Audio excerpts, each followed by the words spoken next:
The sound of a perfect shot echoed through the elite shooters club, followed by thunderous applause from wealthy patrons dressed in designer shooting gear. Blake Radcliffe lowered his custom Remington, a smirk spreading across his tan face as the target showed another bullseye. This was his kingdom, a world where money, power, and skill created an impenetrable barrier between the elite and everyone else. If you've ever been underestimated or made to feel invisible, you might want to stay for what happened next, the moment that changed everything. At America's most prestigious shooting range, Emma Miller stood near the entrance, clutching her worn leather purse, her simple blue cardigan and department store jeans making her stick out like a dandelion in a rose garden. At 35, she was neither young enough to turn heads nor successful enough to command respect in this circle. The receptionist, a young woman with immaculate blonde hair and a practiced smile, looked up then immediately back down as though Emma were merely a distraction. "Excuse me," Emma said softly. "I'd like to register for today's open practice session." The receptionist glanced up again, this time allowing her gaze to travel from Emma's sensible shoes to her simple ponytail. "Membership cards only," she replied dismissively. Emma took a deep breath, pulling out a crinkled envelope. "I have a day pass." It was a gift. Blake noticed the newcomer from across the room. At 42, he was at the peak of his career, 5-time national champion, Olympic gold medalist, and the face of Remington's premium line. His family's oil fortune had given him access to the best training since childhood, and his natural talent had done the rest. Well, Blake drawled loudly. "Looks like someone took a wrong turn on the way to Walmart." His companions laughed on cue, drawing more attention to Emma, who was making her way to the basic range, eyes fixed on the floor. Rebecca Johnson, the club's manager and a former competitive shooter herself, frowned at Blake's comment, but said nothing. Emma found a spot at the far end of the basic range. She carefully placed her purse on the small shelf and withdrew a cloth-wrapped package. With practiced movements, she unfolded the material to reveal a standard Glock 19, serviceable, but nothing like the custom pieces the club members wielded. Blake and his friends had migrated closer, their interest piqued by the opportunity for entertainment. $10 says she can't hit the target, one joked. Blake scoffed. "Make it 10,000. I bet she's never held a gun in her life." Blake sauntered over to Emma's station. "Excuse me, ma'am," he said, his false politeness dripping with condescension. "Are you sure you're in the right place? This isn't a knitting circle." Emma finally looked up, her hazel eyes meeting Blake's blue ones with a steadiness that momentarily threw him off balance. "I'm just here to practice," she said quietly. Blake recovered quickly. "Practice, honey, this is a place for serious shooters. $10,000 says you can't hit the bullseye from 50 yards. Emma's expression remained neutral, but something flickered in her eyes. "I don't have that kind of money," she replied. Blake's smile widened. "If by some miracle you make the shot, I pay. If you miss, you leave and never come back. Deal?" Rebecca had approached during the exchange, concern evident. "Mr. Radcliffe, perhaps we should let our guest practice in peace." Blake waved her off without looking. "Stay out of this, Rebecca. We're just having a friendly wager." Emma's gaze dropped to her left hand, where a simple gold band encircled her ring finger. She twisted it once, a gesture so small that only the most observant would have noticed. "All right," she said quietly. Blake's eyebrows shot up in surprise before his face settled into a triumphant smirk. "Excellent. Ladies and gentlemen, we have ourselves a show." No one noticed the change in Emma's posture as she picked up her Glock, her spine straightening, shoulders relaxing, feet shifting into a perfectly balanced stance. No one recognized the expert grip and the controlled breathing pattern, and no one realized that the simple gold ring on her finger once belonged to one of the most legendary snipers in SEAL Team 6 history. 3 years earlier, Emma had stood under a gray April sky, the crisp snap of the Honor Guard's rifles cutting through the solemn silence of Arlington National Cemetery. The folded American flag pressed against her chest felt impossibly heavy as she watched her husband's casket being lowered into the ground. Master Chief Nathan Miller had served his country for 15 years, his exceptional skills as a sniper earning him both medals and the respectful nickname the Ghost among his peers. The official reports cited a helicopter crash during a classified mission. Emma knew better. There were aspects of Nathan's death that would remain redacted forever. They had met in Burlington, Vermont, where Nathan was visiting a fellow SEAL recovering from injuries. Emma was working as an accountant, her life as predictable as the numbers she managed daily. Their meeting at a downtown coffee shop stretched from apologies into hours of talking. They married just 6 months later in a small ceremony attended by a few friends and Nathan's fellow operators with vigilant eyes. Life as a SEAL's wife had taught Emma to live with absence and uncertainty. Nathan would disappear for weeks or months, returning with new scars he wouldn't explain and nightmares he couldn't share. "I wish I could tell you everything," he would say, tracing her cheekbone with his calloused thumb. "But I can tell you this. You're the reason I fight to come home." It was during one extended period stateside, after a harrowing mission that had left Nathan with a ligament tear in his knee, that he first took Emma to a shooting range. "If I'm going to be away so much," he had explained, adjusting her stance with gentle hands, "I want to know you can protect yourself." What began as a safety measure evolved into something more, a shared activity that gave Emma insight into her husband's world. Nathan turned out to be a patient instructor, and Emma, an unexpectedly gifted student. "You're a natural," he'd whispered the first time she hit a bullseye. "You've got the 3 things that make a great shooter: steady hands, perfect vision, and the ability to stay calm under pressure." Over the next 3 years, whenever Nathan was home, they would practice together. He taught her everything: proper stance, breathing control, sight alignment, trigger discipline. "Shooting isn't about aggression," he would explain. "It's about absolute control over your body, your breath, your fear." Emma absorbed every lesson, finding unexpected peace in the ritual. Those sessions at the range were sacred, moments of connection that didn't require words. Sometimes his SEAL teammates would join them. "Boss never shuts up about your progress," one of them, Michael Reeves, had confided, "says you're a better natural shot than half the guys he's trained." The last time they went shooting together was 2 days before he left for his final mission. Nathan had been unusually quiet, more focused on watching Emma than improving his own shots. "Promise me something," he said, his voice rough against her ear. "Promise me you'll keep practicing even when I'm not here." Emma had nodded, not understanding the gravity behind his request. After the funeral, Emma couldn't bring herself to visit a range. Nathan's guns remained locked in their safe untouched. She moved to Boston for a fresh start, taking a position at a corporate accounting firm where no one knew her as the widow of a fallen SEAL until last week when a package arrived from Michael Reeves containing a day pass to the Elite Shooters Club and a handwritten note. "Nathan would want you to keep your promise. 3 years is long enough to grieve alone. Come back to the living, Emma." Now standing in the Elite Shooters Club with Blake Radcliffe's challenge hanging in the air, Emma felt something stir within her, a spark of the person she had been before grief hollowed her out. As she lifted the Glock, muscle memory took over. The world narrowed to 3 points: herself, the gun, and the target. Emma took a deep breath, held it for a moment, then slowly exhaled halfway, and squeezed the trigger. The shot rang out crisp and clean in the hushed range. Through the settling echo, the mechanical whir of the target retrieval system seemed unnaturally loud.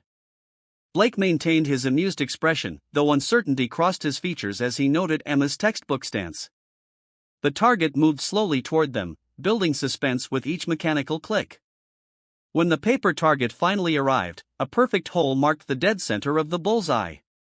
The silence that followed was profound, a vacuum of sound where Blake and his entourage struggled to process what they were seeing. Emma calmly placed the Glock on the counter, her expression unchanged. Blake snatched the target, examining it closely. "Beginner's luck," he finally declared, his voice carrying a sharp edge. "Anyone can get lucky once." Rebecca stepped forward, her professional mask slipping to reveal genuine admiration. "That was an exceptional shot, Miss Miller." Emma supplied quietly. "Emma Miller." Rebecca nodded, offering a smile that was both apologetic and impressed. "Miss Miller, perhaps you'd like to try our advanced range facilities." "Clearly, you're not a beginner." Before Emma could respond, Blake interjected. "Hold on. One lucky shot doesn't make her a pro." Let's see if she can do it again, this time with real stakes. An uncomfortable murmur ran through the growing crowd of spectators. $50,000, Blake announced, pulling his checkbook from his jacket pocket. If you can hit 3 bullseyes in a row at 75 yards, if you miss even one, you publicly admit you cheated and leave. Senator Williams placed a cautioning hand on Blake's shoulder. Blake, perhaps this isn't the time. Blake shrugged off the touch. What's the matter? Afraid your little trick won't work 3 times in a row? Emma considered simply walking away. She had come today only because of her promise to Nathan, not to engage in public spectacles. But something in Blake's dismissive arrogance awakened a dormant fire within her, a sense of injustice, not just for herself, but for everyone who had ever been underestimated or excluded. I'll take your challenge, Emma said softly. On one condition. If I win, the $50,000 goes to the Veteran Support Foundation. Blake hesitated only briefly before nodding. Fine, it's not like you win anyway. As Emma moved to the 75-yard mark, Rebecca approached her. Miss Miller, you should know that Mr. Radcliffe holds the club record at this distance. No one has beaten his score in 5 years. Emma nodded, appreciating the warning. Thank you for your concern, Miss Johnson. But I'll be fine. Rebecca studied her, noting the quiet confidence that seemed at odds with Emma's unassuming appearance. Blake was making a show of the event. Now, ladies and gentlemen, he announced to the substantial crowd. We are about to witness either the most impressive fluke in shooting history or the most embarrassing failure. 3 bullseyes at 75 yards with a standard handgun. Impossible for an amateur. Emma loaded fresh magazines methodically.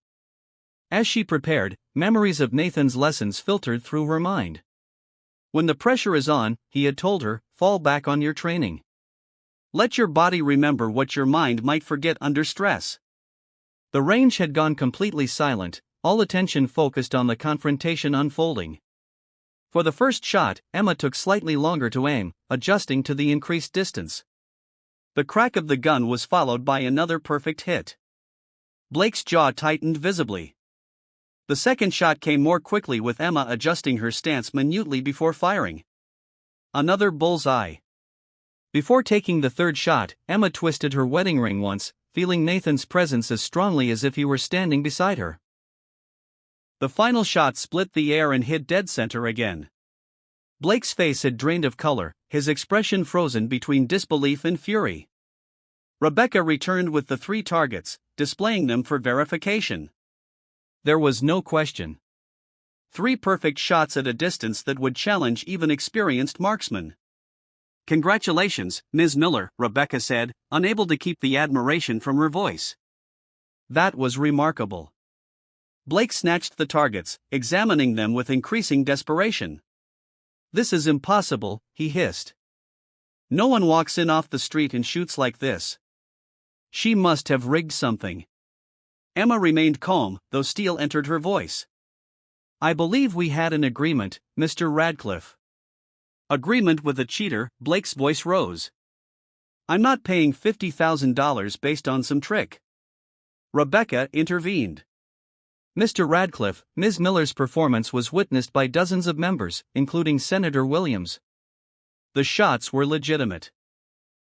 Blake rounded on her, his finger jabbing the air inches from her face. Know your place, Rebecca. 1 word from me to the board and you're finished here. The threat silenced Rebecca, but her expression hardened. Emma watched the exchange with quiet intensity. If you're accusing me of cheating, Emma said evenly, perhaps we should move this discussion to a more private setting. Blake misinterpreted her intent. Private so you can avoid the consequences. No, let's settle this right here. He turned to the crowd. Ladies and gentlemen, I propose a real challenge. 1 week from today, a formal competition. Me versus our mystery sharpshooter. 10 stations, varying distances with club-provided equipment to ensure everything's fair. Emma realized she had unintentionally stepped into something much larger than a simple challenge. Part of her wanted to retreat back into anonymity, but a stronger part knew she couldn't back down. I accept, she said quietly. Same terms. If I win, $50,000 to the Veteran Support Foundation. Blake's smile didn't reach his eyes. Deal. And when I win, you publicly explain whatever trick you used today. As the crowd dispersed, Rebecca approached Emma again. That was either very brave or very foolish, she said. Blake doesn't lose gracefully, and he has considerable influence here. Emma nodded, the adrenaline fading, leaving her feeling drained. I didn't come here looking for trouble. I just wanted to practice. Rebecca studied her thoughtfully. Yet you shot like a professional. Who are you really, Emma Miller? Emma gathered her belongings. Just someone keeping a promise, she replied, her voice barely audible.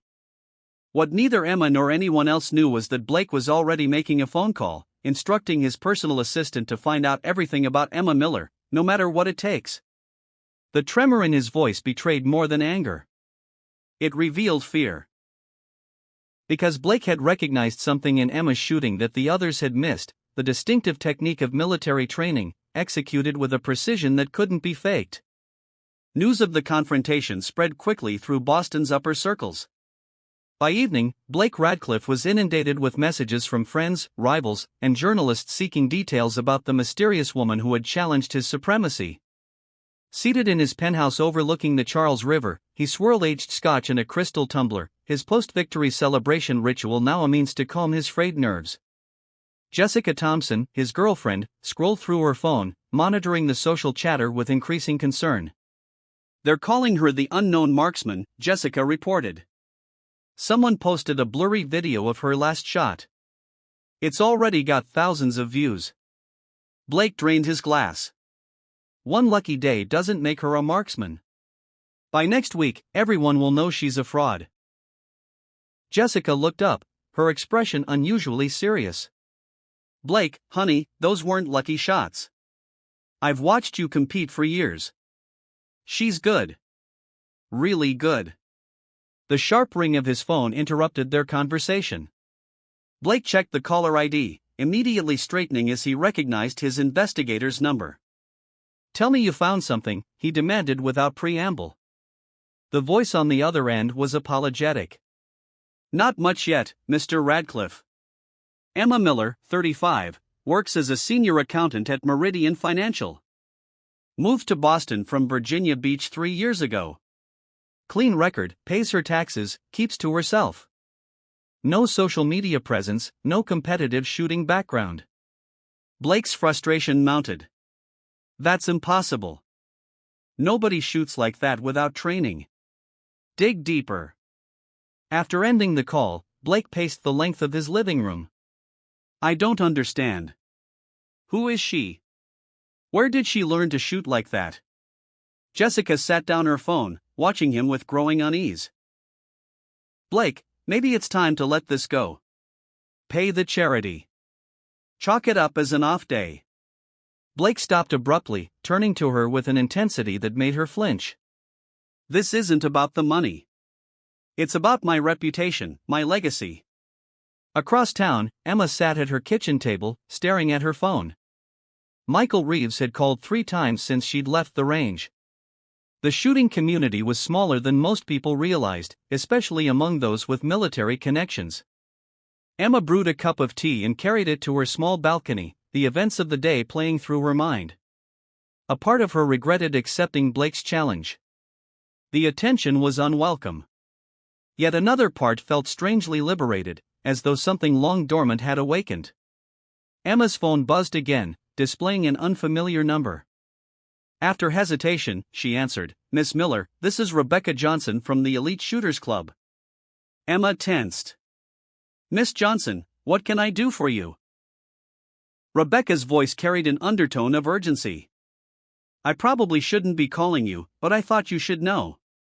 Blake has people looking into your background. He's convinced you cheated somehow. Emma closed her eyes, unsurprised but disappointed. Thank you for the warning, Miss Johnson. But I have nothing to hide. Rebecca continued, her voice lower. Look, I don't know who you are or where you learned to shoot like that, but Blake Radcliffe has a lot of influence in this city. His family practically owns half of Boston. If he feels threatened, he can make things difficult for you. Emma appreciated the concern, but years as a military spouse had taught her about real threats versus intimidation tactics. I'll be careful, she promised. But I intend to honor our agreement. After the call, Emma opened a small wooden box containing Nathan's medals, letters, and their wedding photo. Inside, beneath the folded flag from the funeral, lay Nathan's logbook, a record of his training sessions and missions. She flipped through it, finding the pages where he had documented their practice sessions together. His handwriting was precise. Emma, 50 yards, 9 out of 10 bullseyes, natural talent, better than most recruits. The next morning, Emma called in sick to work for the first time in 3 years. Instead of going to the office, she drove to a public range far from elite shooters' exclusive clientele. For 8 hours, she practiced methodically, working through every technique Nathan had taught her. Each shot was a conversation with his memory, a promise kept, a connection maintained across the boundary between life and death. That evening, a text message arrived from Rebecca. Blake requesting rule changes for competition, now wants 10 different firearms at varying distances. Board approved. Emma understood the implication. Blake was restructuring the competition to showcase the breadth of his training and experience, areas where she might be vulnerable. Emma's response was simple. Thank you for letting me know. No changes needed on my end. In his penthouse, Blake received the update with growing satisfaction. Perfect, he told Jessica. 10 different stations, 10 different firearms. There's no way she can match my experience across that range of weapons. Jessica set her wine glass down carefully. And if she does, Blake's smile held no warmth. She won't. But if by some miracle she gets close, I've arranged a little insurance policy. The day before the competition, Michael Reeves finally caught up with Emma by appearing at her door unannounced. You couldn't return a call, he asked, his gruff tone belied by the concern in his eyes. Emma let him in, relieved to see a familiar face. I've been busy, she explained simply. Michael surveyed the apartment, noting the shooting manuals spread across the table. So I've heard, the whole community's talking about you and Radcliffe. They sat across from each other at Emma's kitchen table. Nathan would be proud, not just of the shooting, of you stepping back into the world. Emma's eyes burned suddenly with unexpected tears. I'm not sure that's what I'm doing. This wasn't planned, Michael. He nodded, understanding.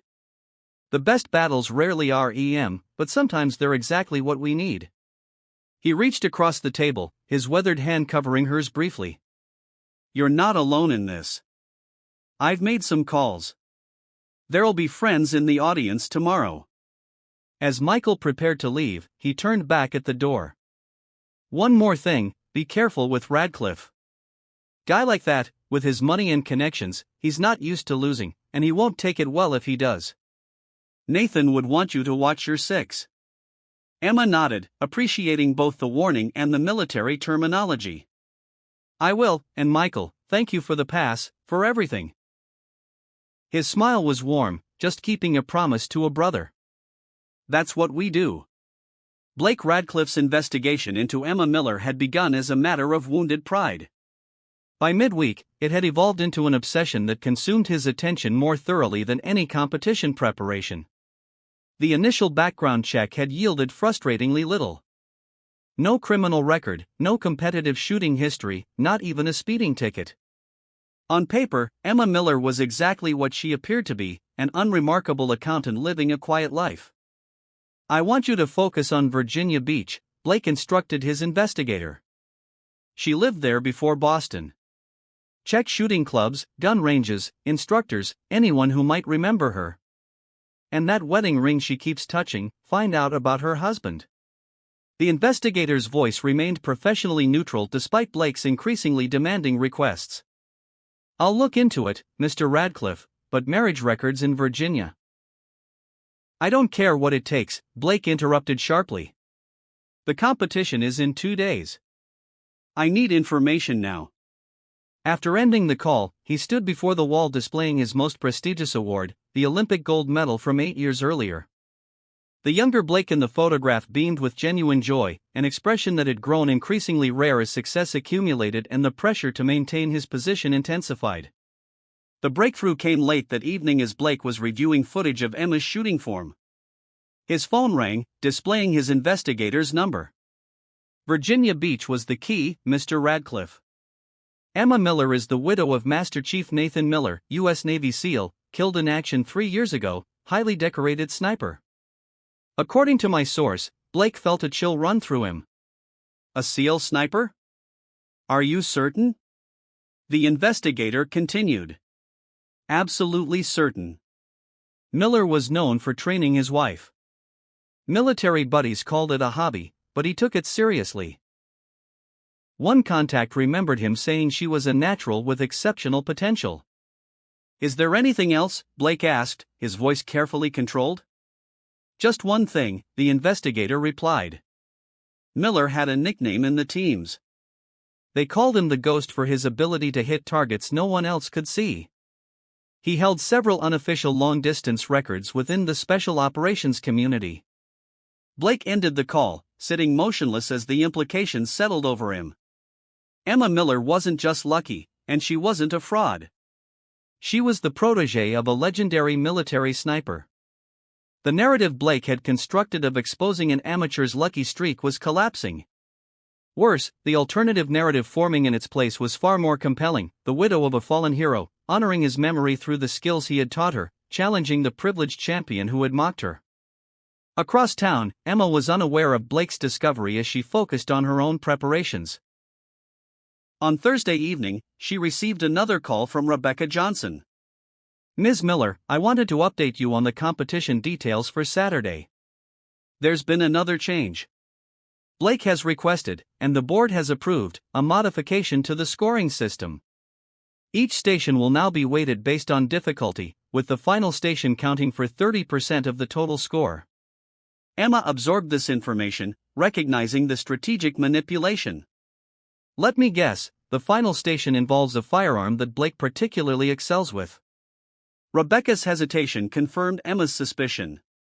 It's a custom Macmillan TAC 338, a long-range precision rifle that Blake has exclusive experience with. It's one of only 5 in civilian hands in the Northeast. Blake's light crossed her eyes, calculating the implications. She had extensive handgun training from Nathan, but significantly less experience with specialized long-range rifles. After the call, Emma sat at her kitchen table, contemplating this development.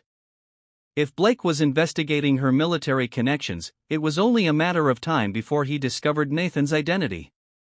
The next morning, Emma drove to a specialized range outside the city, where she had arranged private access to practice with long-range rifles. As she pulled into the parking lot, she noticed a black SUV with government plates.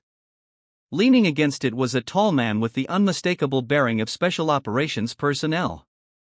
Mrs. Miller, Commander Wilson, former Team 3. I served with Nathan in Baghdad in 16. Emma had met many of Nathan's colleagues over the years, though this man wasn't familiar. Commander, I don't recall Nathan mentioning you. The man's expression remained neutral. We weren't in the same squad, ma'am, but in the teams, we all know the Ghost's reputation. He gestured toward the range. Heard you might appreciate some pointers on the Macmillan TAC 338. I have some experience with that platform. For the next 4 hours, Commander Wilson guided Emma through the intricacies of the high-precision rifle. Nathan taught you well with handguns, he observed as she completed a series of increasingly accurate shots. You have his patience and breathing control. This isn't so different, just magnified. Trust what you know. By early afternoon, Emma was consistently hitting targets at distances that would have seemed impossible days earlier. As they packed up, Wilson handed her a small notebook. Nathan's distance calculations and wind adjustment formulas. He developed them himself. Might come in handy tomorrow. Emma accepted the notebook with reverence. Thank you, Commander, but why are you helping me? You don't know me. Wilson's expression softened slightly. When you lose a brother in the teams, you look after what mattered to him. Nathan talked about you, how proud he was of your progress, your natural ability. Said you had the calmest hands he'd ever seen on a civilian. As Wilson departed, Emma realized that her private challenge had expanded into something larger, a representation of values that extended beyond the immediate competition. It had become a symbolic confrontation between different worlds, the privilege that Blake embodied versus the quiet excellence that Nathan had represented, flamboyant wealth against understated service. In his penthouse that evening, Blake received the final confirmation of Emma's connection to the legendary SEAL sniper. With each new detail, Nathan Miller's service record, his reputation within the Special Forces community, the circumstances of his death during a classified mission, Blake's confidence eroded further. He poured himself another drink, dismissing Jessica's concerned glance. It doesn't change anything, he insisted. Experience wins over sentiment every time. Jessica watched him with increasing unease. Blake, maybe it's time to reconsider. Pay the charity. Cancel the competition. This is becoming complicated. Blake slammed his glass down. Cancel and confirm every whisper that I'm afraid of her? No, tomorrow happens exactly as planned. He reached for his phone, dialing a number from memory. It's Blake. Is everything arranged for tomorrow? The conversation that followed was brief. After ending the call, he turned to find Jessica watching him with an expression he couldn't quite interpret. What was that about? She asked quietly. Blake's smile didn't reach his eyes. Just ensuring a level playing field, my dear, nothing more.